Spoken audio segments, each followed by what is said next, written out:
Partition we've all heard about. It's been spoken about, written about, documented quite a fair bit of India partition.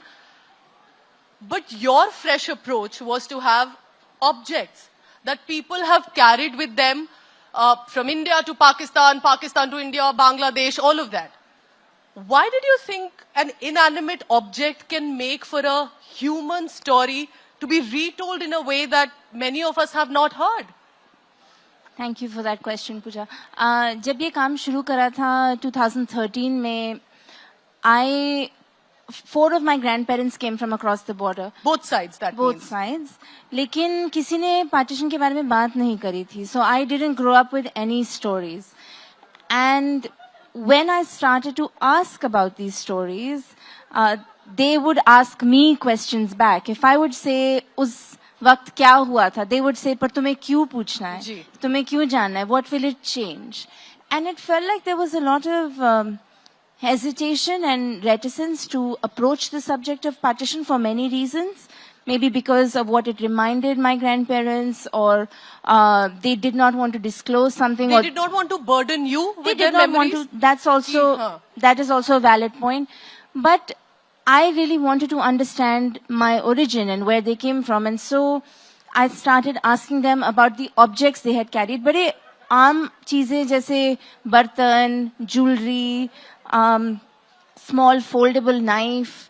And through those objects, we started talking about their life in what became Pakistan, and their school, and their home, and their families. And ऐसा लग रहा था कि जब वो चीजों के बारे में बात कर रहे थे, they were more open.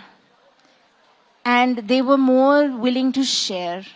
And I think that the object acts as a catalyst for remembrance. Objects like what? Can you tell our audience, ऐसा क्या लोग निकले होंगे जिनके पास वक्त नहीं है भागने का? What do they carry and why do they keep it for them for 50 years and then want to talk about it? If you ask anybody, any refugee, because refugee is still a very topical word, what would you carry? Or if I ask you, if your house is burning, what do you take with you? You will have varied answers, obviously, depending on how much time you have to pick up things. This is how it was with partition also. Depending on how much time people had to take things, depending on what they knew about partition, whether they thought it was going to be permanent or not, they took many things like books, shawls, very mundane stuff, apne ghar ke bartan, weapons to protect them along the way. And then they took valuable things like jewelry or maybe money, or clothes. And then they took really bizarre things also, like Lahore में मैंने एक बार देखा था एक 15.5-foot crocodile carcass.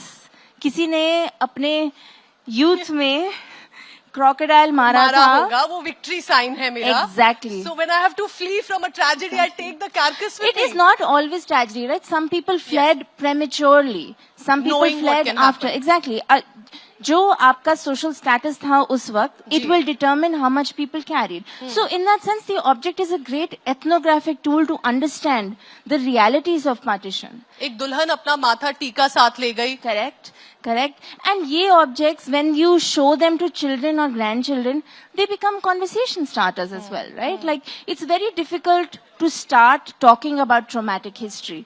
But something very small as a ring, कि ये ring मैं रावलपिंडी से लाई या मैं लखनऊ से लाई और लखनऊ ऐसा होता था और गलियां ऐसी होती थी और हमारे neighbor ऐसे होते थे. You know, I think that allows subsequent generations to imagine a land that is across the border.